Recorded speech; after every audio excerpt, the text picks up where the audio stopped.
soy sauce, brown sugar, apple cider vinegar. Bayou Bourbon Glaze, but it's got bourbon. We're gonna make ourselves a bourbon glaze. Look at that, look how thick that is. That's sweet. It has its applications, and the reason why it's so sweet is because it's so thick.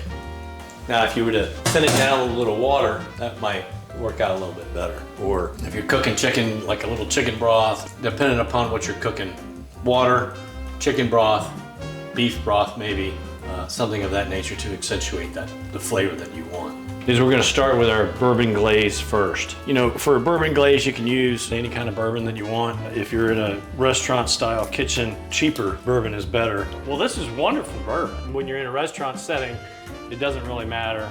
You don't want to use a good bourbon, not unless you're finishing with it. But this is a great bourbon from Firefly Distilling. Jim and Ann Irvin are the ones that own it. They're great people. We have all of our mise en place ready to watch out. We're gonna,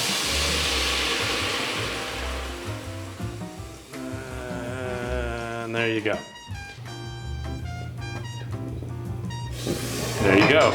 The reason why you want to do that is so that you burn off all the alcohol, because you want the flavor from the bourbon, which this is a great bourbon, the oakiness, the sweetness. When that flame stops, we'll add just a touch of apple cider vinegar, we'll add a touch of lemon, and we'll add just a touch of molasses. You can definitely smell the bourbon. Ah, doesn't that smell good? Oh, it smells so good right now.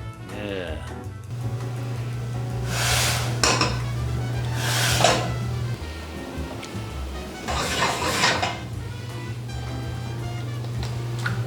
We're gonna add just a touch of apple cider vinegar. Just the smallest touch of molasses. Just a touch. And I mean bourbon, molasses, and apple. Wow. All right.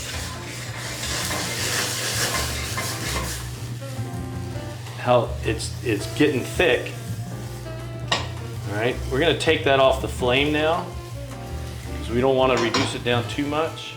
I'm gonna add just a little bit of lemon. So you got a lot of acid in this glaze.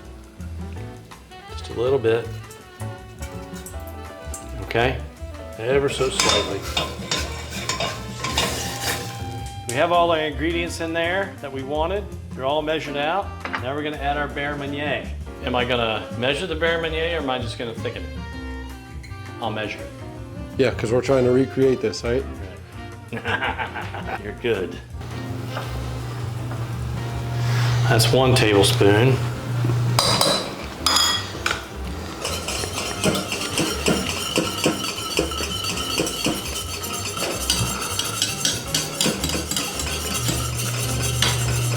I'd say that's a good thickness.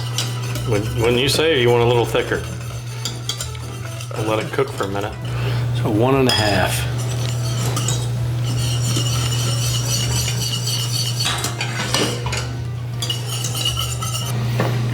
Back up.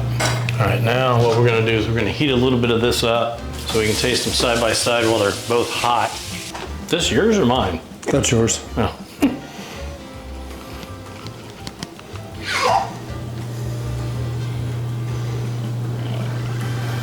All right.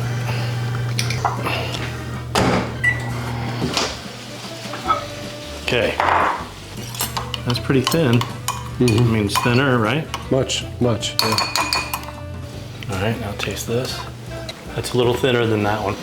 They're both really good. I think I like that one even better.